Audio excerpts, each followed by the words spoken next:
José María López Villota Gilaberte, nieto del héroe de la Legión Esteban Gilaberte Ara. Buenos días. Buenos días.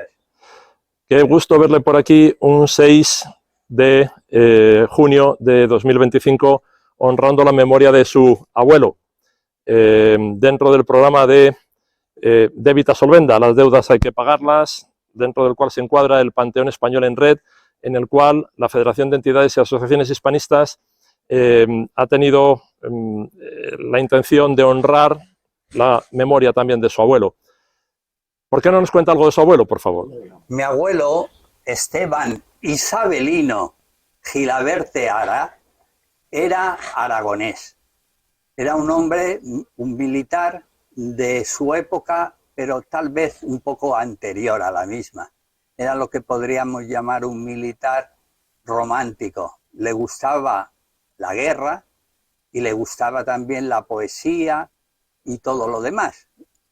Entonces, era un hombre que entró en el ejército de educando de banda, muy jovencito, con 14 años, y se hizo él mismo poco a poco a base de darle mucha caña al ejército. Entonces, a él, los primeros enfrentamientos que tuvo serios en el ejército contra enemigos fue en la guerra del Rif. Él le cogió la retirada de Anual, perteneciendo a la 12ª fracción de la MIA, o Policía Indígena. Entonces, al empezar la retirada, mataron a su oficial de la 10ª y fue él que lo sustituyó. Y fue hasta Monterruiz, en donde estuvo allí luchando con los militares que había, el general Felipe Navarro, también estaba Juan Maroto y Pérez del Pulgar, que después fue padrino de su hija pequeña de bautismo, el marqués de Pozoblanco, y esto fue los inicios de su vida militar. Al terminar, estuvo prisionero en el campo de Axdir, junto con otros militares que se libraron de la matanza de Monterruiz, y al terminar la guerra y cuando ellos fueron repatriados gracias a pagar un soborno de 4 millones de pesetas de la época a Abdelkrim, entonces pasó con el general Navarro, con el que tenía una gran amistad, a ser su ayudante de campo. Al mismo tiempo, el general Navarro era el ayudante del rey. Y entonces, pues él convivía en palacio con la familia real. Debido a eso, cuando su hija pequeña tuvo una meningitis, que se moría, en aquella época no es como ahora, resulta pues que el rey le notó que estaba un poco raro a como era él, y le preguntó, dijo: Gilaberte, ¿qué te ocurre? Dice: pues mire que mi hija está con una meningitis y no hay nada que hacer. Y entonces le dijo: mira, Gilaberte, te voy a mandar a mi médico particular, a Ballesteros, y que te cuide de tu hija y que no salga de tu casa hasta que esté fuera de peligro. Y así lo hicieron, y salió adelante su hija, que era después mi madre, y esto fue todo. José María, la verdad es que muchos conocemos la historia de Esteban Gilaberte. La Fundación Indorte se dedica a recuperar historias y a honrar a antiguos militares y tiene cumplida información de ello. Pero ¿qué recuerdos tiene la familia de su abuelo? Y cómo la figura de su abuelo ha marcado una impronta en su familia en cuanto a principios y valores. Bueno, mi abuelo, aunque yo no lo conocí porque murió en el 37, es una persona que marcó un hito muy importante en toda la familia, a través de su hija, mi madre. Eso quiere decir lo que yo muchas veces digo a la gente, digo: las personas cuando mueren no mueren, prevalecen si hay alguien que los mantiene en su mente y los recuerda.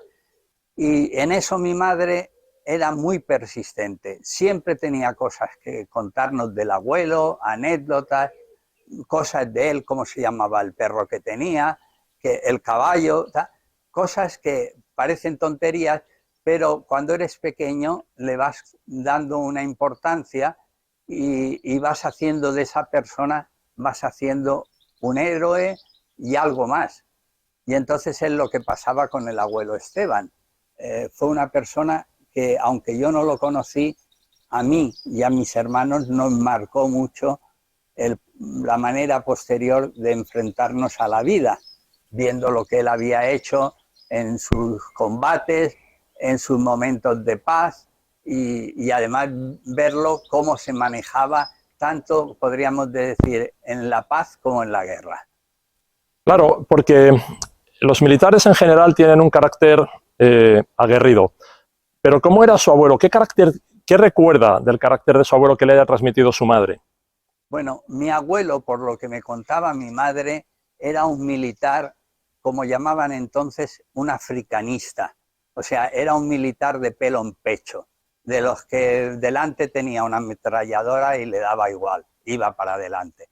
Pero al mismo tiempo, por lo que yo he podido después conocer y recopilar, era un romántico. Era una persona que se presentaba a concursos de poesía, escribía poesías a la reina, escribía relatos cortos, entonces era una persona versada, hablaba perfectamente el chelja, que es el idioma que empleaban los rifeños, cosa que le salvó la vida varias veces, y era un hombre, pues que podríamos decir, muy bien equilibrado.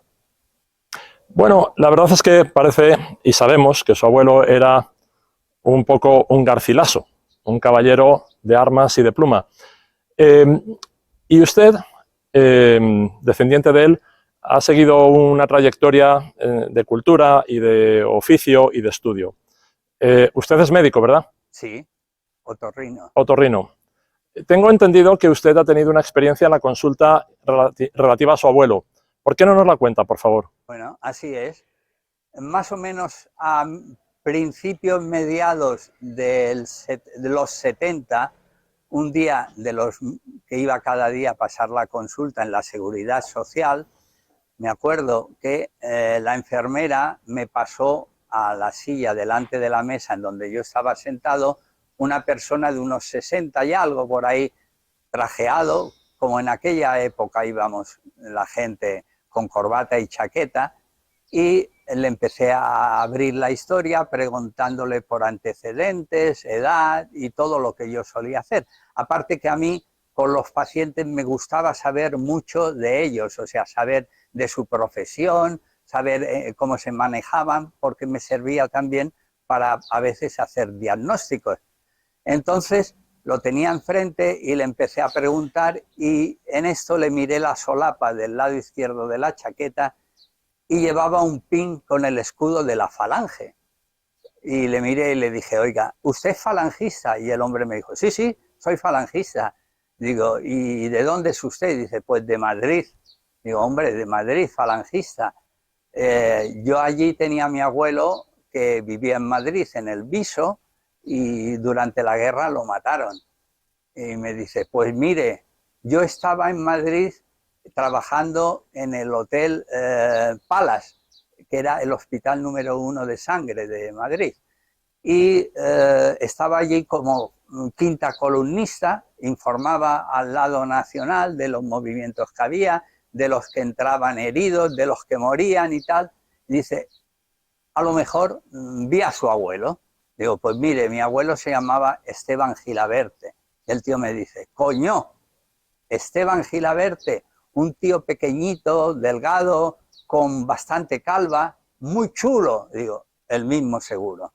Dice, pues mire, yo a ese hombre lo vi cuando lo mataban en un interrogatorio. Estaba herido, le habían tirado una granada y estaba destrozado, pero el tío cacareaba más que un pato. Y digo, dice, sí, sí, lo vi cuando lo mataban y le puedo decir el nombre de las dos personas que le torturaron y lo mataron.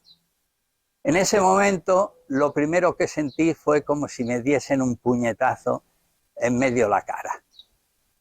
Me faltaba el aire, no sabía si se me iba a parar el corazón o qué.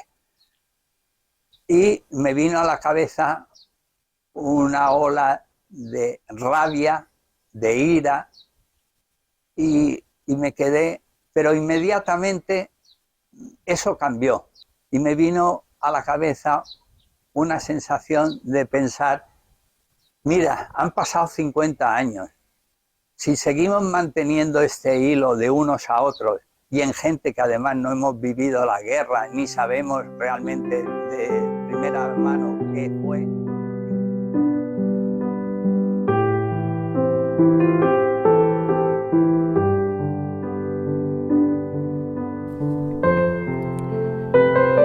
En el eco de las balas y el silencio de los que no volvieron, la historia de Esteban Gilabert Ara sigue hablándonos. Su nieto nos ha tendido un puente entre generaciones, recordándonos que la memoria no es un peso, sino una brújula. Su historia, como la de tantos, no está escrita en libros de historia, sino en los silencios de una familia, en los gestos heredados y en las preguntas que aún quedan sin respuesta.